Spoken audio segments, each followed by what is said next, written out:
Díaz-Canel reclama mayor adoctrinamiento en la educación cubana. ¿Cómo están, amigos? Bienvenidos a Noticias Importantes. Esperamos sus opiniones en los comentarios. Comenzamos. Al parecer, el poco adoctrinamiento en las aulas habría sido la causa de la reciente defenestración de los titulares de educación y educación superior. Cualquier observador medianamente informado de la realidad cubana sabe que aquí la institución de algún ministro obedece a la insatisfacción de la cúpula del poder con la labor de ese funcionario. Otras consideraciones que se informen, como una renovación o la asignación de otras tareas, son generalmente eufemismos para consumo de la opinión pública.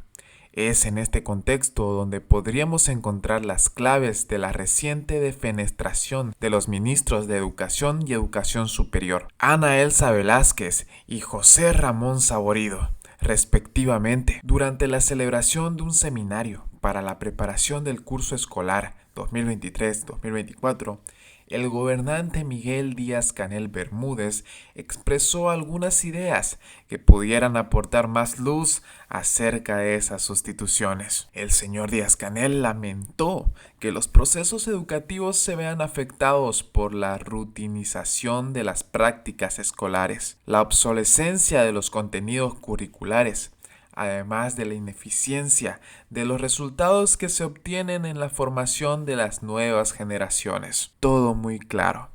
El heredero de los Castro no se conforma con un proceso docente donde marche bien el contenido de las clases y el curso transcurra según los parámetros previstos. A eso él le llama rutinización de las prácticas escolares. Ya no le basta con la adulteración de la historia para hacer que la visión castrista del pasado legitime a su régimen. El gobernante quiere más. Desea que, en primer término e incluso con preponderancia sobre las asignaturas generales, ambas enseñanzas, la general y la superior, sean trincheras donde se adoctrina a los estudiantes de acuerdo con el mensaje político ideológico que emane de las instancias superiores del castrismo. Y semejante tarea, al parecer, no la desarrollaban con eficacia ni Velázquez Coibiella ni Saborido Loidi.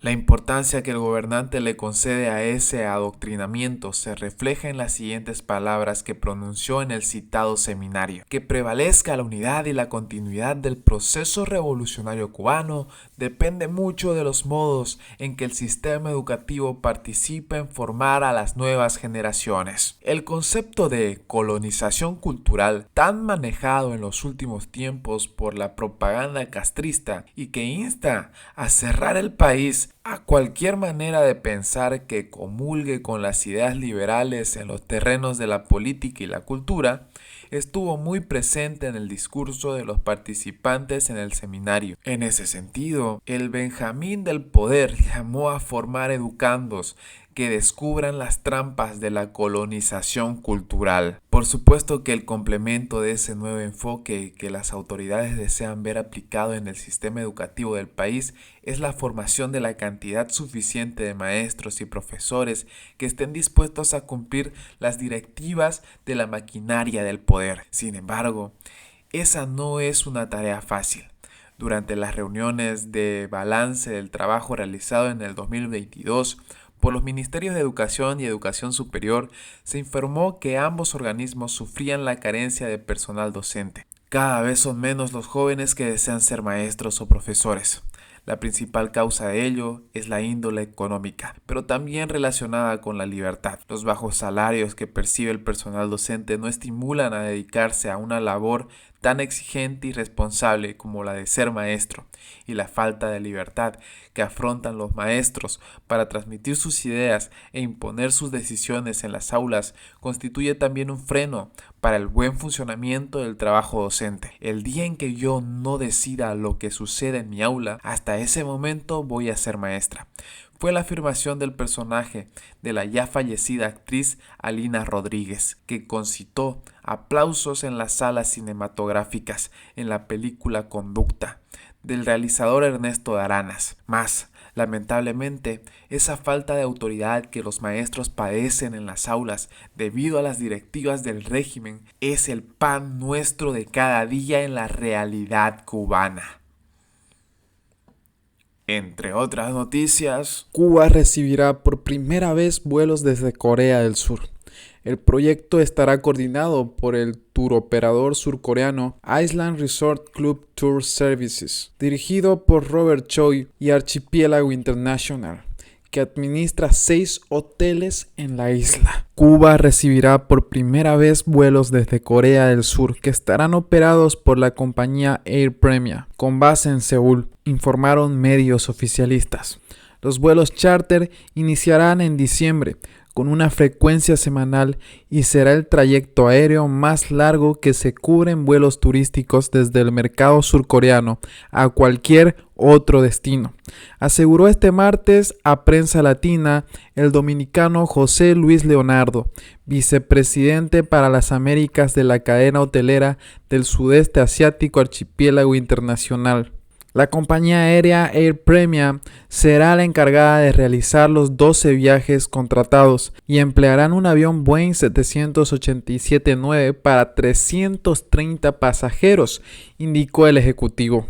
El proyecto estará coordinado por el turoperador surcoreano Island Resort Club Tour Services, dirigido por Robert Choi y Archipiélago International, que administra 6 hoteles ya en la isla. Los turistas surcoreanos podrán elegir entre alguno de los hoteles de la cadena ubicados en La Habana, el Grand Aston La Habana de 5 estrellas y el Aston Panorama Hotel, un establecimiento de 4 estrellas. La estancia podrá ser combinada con el Grand Aston Varadero, que Archipiélago International abrirá en ese balneario el 1 de septiembre. Esta operación abrirá el camino y servirá de preparación para los demás proyectos que estamos trabajando desde Japón y China, apuntó el directivo. La cadena hotelera administra también el Grand Aston Cayo Paredón, de 135 habitaciones en Jardines del Rey, Aston Costa Verde, en Playa Pesquero, Holguín, de 749 dormitorios, y el Grand Aston Cayo Las Brujas, con 727 habitaciones, en la Callería Norte de Villa Clara. El acuerdo de atraer viajeros surcoreanos es otra de las apuestas del régimen para salvar el sector turístico, que sigue siendo la apuesta para estimular la crítica economía cubana. ¿Podrá lograr esto el régimen? Recientemente una agencia china inició también la promoción de Cuba como destino turístico en la nación asiática, luego de que fuera incluida entre los primeros 20 países aprobados para reanudar los viajes en grupo. La agencia cubana Havana Tour y el turoperador chino Tumei International Travel firmaron un memorando de entendimiento que busca impulsar el arribo de turistas a la mayor de las Antillas para el disfrute del destino confiable y seguro. El gobierno cubano aseguró que este mes el país arribó al 1.000.000 de visitantes en lo que va del 2023, aunque esperaban haber recibido ya alrededor de 1,2 millones hasta esta fecha. Cabe recalcarlo. Con estos números, el país llegaría apenas a 3 millones de turistas al finalizar el año, aún distante de los pretendidos 3,5 millones que aspira a conseguir el gobierno de Cuba este 2023. Entre otras noticias, Florida prohíbe a cubanos la compra de tierras en ese estado. La normativa impide que ciudadanos de la isla adquieran inmuebles en un lugar como el condado de Miami-Dade.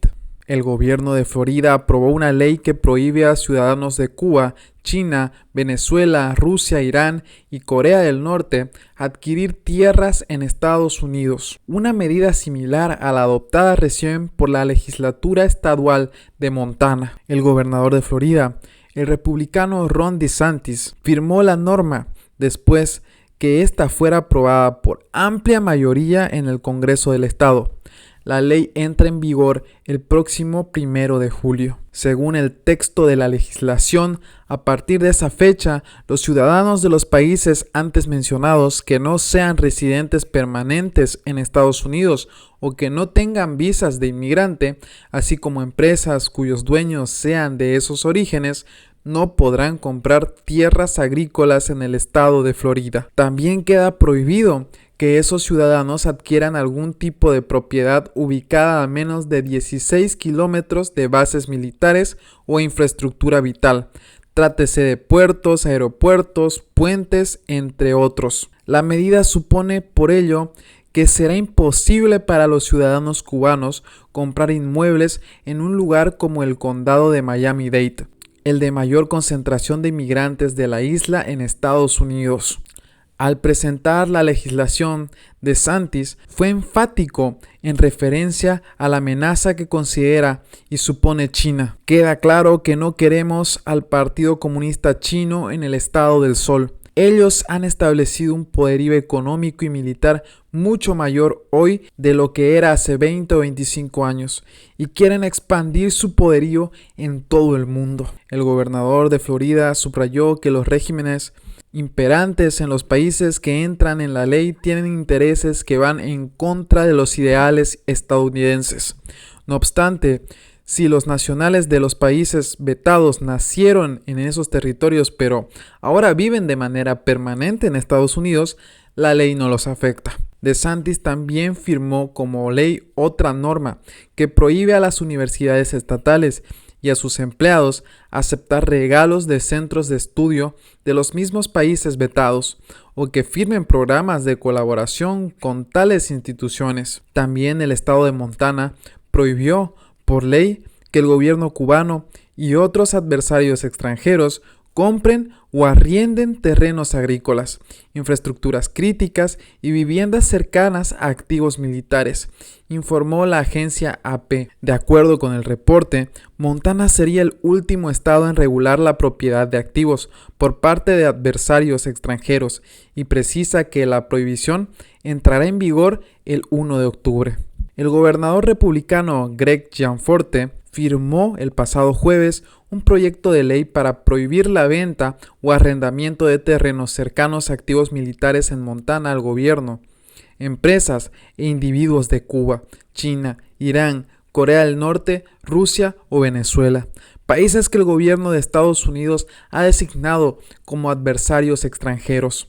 Montana no se quedará de brazos cruzados mientras los adversarios extranjeros compran nuestras tierras de cultivo, recopilan datos privados y espían a los estadounidenses, expresó Gianforte el pasado jueves en un comunicado. A nivel nacional, las entidades y personas extranjeras controlan menos del 3% de las tierras agrícolas de Estados Unidos, según datos del Departamento de Agricultura. De esto, aquellos con vínculos con China controlan menos del 1%, el equivalente a unas 600 millas cuadradas, unos 340 kilómetros cuadrados.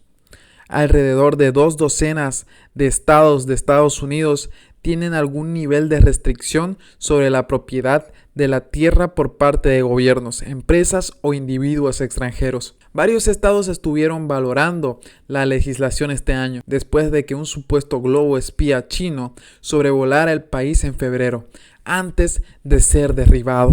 Y bien amigos, así vamos terminando las noticias importantes del día de hoy. Por favor, nos ayudarían mucho compartiendo las noticias, para así poder llegar a muchas más personas con la verdadera realidad en Cuba. Patria y vida, mis hermanos, nos vemos en el siguiente informe.